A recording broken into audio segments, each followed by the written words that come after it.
You see them almost overnight. One day, your lawn looks perfectly normal. The next morning, small white mushrooms are scattered across the grass like someone planted them while you were sleeping. Most homeowners react the same way. They grab the mower. After all, if something strange is growing in the yard, cutting it down seems like the obvious solution. But what if I told you that mowing those mushrooms is one of the fastest ways to make the situation worse? Because the mushrooms aren't actually the problem, they're the message. And the moment you understand what that message is trying to tell you, you'll never look at lawn mushrooms the same way again. Let's start with the biggest misconception. What you see above the ground is not the organism. The mushroom is only a temporary structure. It's the equivalent of a fruit on a tree. The real organism is hidden beneath your lawn. Underground, thousands of microscopic threads spread through the soil in a vast network known as mycelium. You never see it, you never notice it, but it can stretch across large sections of your yard while remaining completely invisible. For weeks or even months, that network quietly feeds on organic material buried in the soil, dead roots, decaying wood, old plant matter, layers of thatch. Then, one day, conditions become perfect. Moisture rises, temperatures become favorable, humidity stays high, and suddenly mushrooms appear. To most people, it looks like a problem arrived overnight. In reality, the fungus has been there all along. The mushroom is simply the reproductive stage of a much larger hidden organism. And that's exactly why mowing creates trouble. Underneath every mushroom cap are structures designed for one purpose: reproduction. Millions of microscopic spores wait inside those delicate tissues.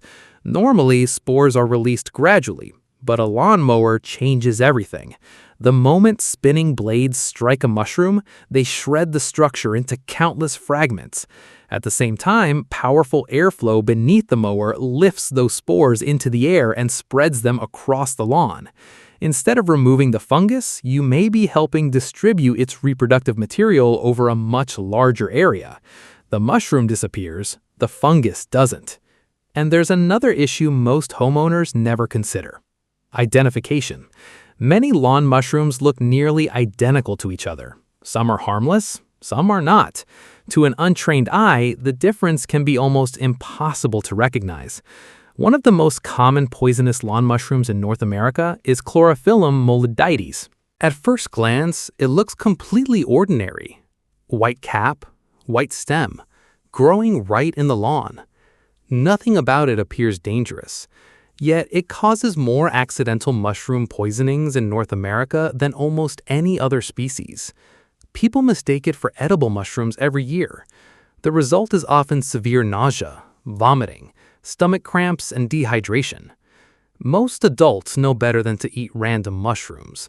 Pets are a different story. Dogs investigate everything with their noses and mouths. A mushroom growing in the yard can disappear in seconds, and this is where mowing becomes especially problematic. A visible mushroom in one location is easy to monitor. A shredded mushroom scattered throughout the lawn is not. Pieces can end up hidden in grass where curious pets encounter them before owners even realize they're there. Veterinary poison control centers receive thousands of calls involving mushroom exposures every year. Many occur after periods of heavy rain when fungal growth suddenly increases.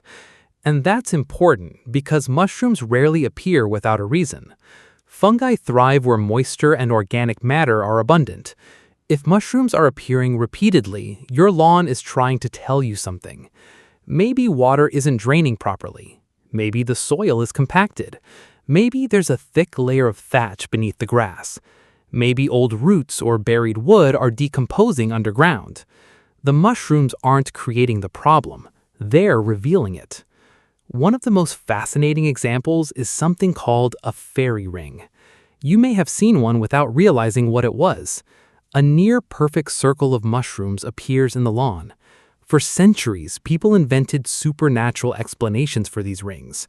Some believed fairies danced there at night. Others thought the circles were cursed. Today, we know the real explanation. The fungal network expands outward from a central point in all directions. As it grows, nutrients become concentrated along the advancing edge. Grass often becomes greener and more vigorous there. Then mushrooms emerge along that boundary, creating the ring. What looks mysterious above ground is actually evidence of a living network beneath the surface. And that brings us to the most important lesson. Most homeowners focus on the symptom.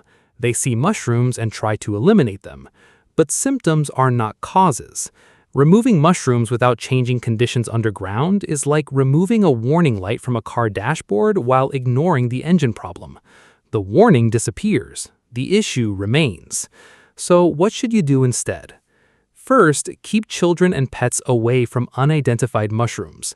If you choose to remove them, wear gloves and place them in a sealed bag before disposing of them. Do not compost them. Then focus on the lawn itself. Improve drainage in areas where water collects. Reduce excessive watering. Aerate compacted soil. Remove thick layers of thatch beneath the grass. Allow the lawn to dry properly between watering cycles. These changes address the environment that supports fungal growth. In many cases, that's all that's needed. Because mushrooms are not invaders, they're indicators. They're signs that something underground is active. The next time mushrooms appear after a rainy week, pause before starting the mower. Look closely. What you're seeing isn't the beginning of a problem. It's the visible tip of a hidden world that has been living beneath your feet the entire time. And sometimes, the smartest response isn't to destroy the message. It's to understand what the message is trying to tell you.